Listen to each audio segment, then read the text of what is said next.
السلام عليكم ورحمة الله تعالى وبركاته. أصحاب الشرف لك كسودو هذا قنال كينا رفيقي أكاديمي.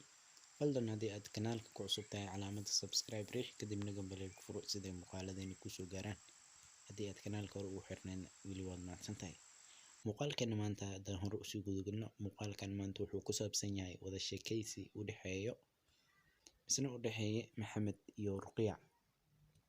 Video yetu leo ni kuhusu majadiliano baina ya Mohamed na Rukia.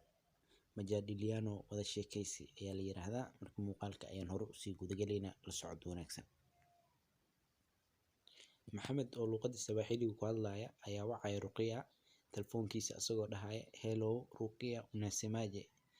Hello Rukia maxaa leedahay. Rukia ayaa ku dhaysa hello niko njema nawe. Hello waa fiicanahay adigana. Maxamed ayaa dhahay na mimi niko njema anigana waa fiicanahay ayuu ku dhahaya. Na mimi niko njema anigana waa fiicanahay ayuu leeyahay. Rukia oo weli telefoonku si hadlaysa ayaa oranayso na nini mapya leo. Waayahay maanta maxaa cusub. Maxamed ayaa ugu jawaabay luqadda Swahiliga asagoo dhahaya ninaweza kuja kwenu leo. Ma imaan karaa xaafadiina maanta. Rukia ayaa ku oranaysa samahani sisi tunatoka.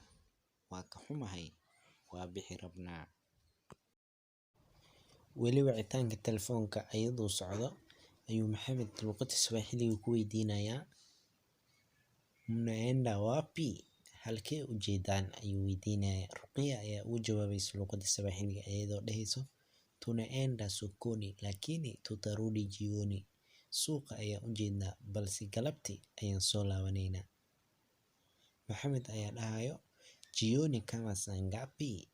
Galabti meeqa saac camal ayaad imaanaysiin ayuu leeyahay. Waqtiga ayuu weydiinayaa. Rukia ayaa ku oranaysa saa 12 ninatarajia. 12 ayaan rajaynaya. 12 saac ayaan rajaynaya ayay ku leedahay. Maxamed ayaa dhahayo sawa ninaweza kuja wakati huo. Sawa ninaweza kuja wakati huo. Ma imaani karaa waqtigaas. Ma imaani karaa waqtigaas ayuu leeyahay. Rukia ayaa ku dhahaysa hapana labda kesho asubuhi. Maya biri subaxdii oo kaleeta ayaad imaan kartaa ayay ku leedahay. Maxamed ayaa mar kaleeta weydiinaya Rukia ningelipenda kuwafuata sokoni.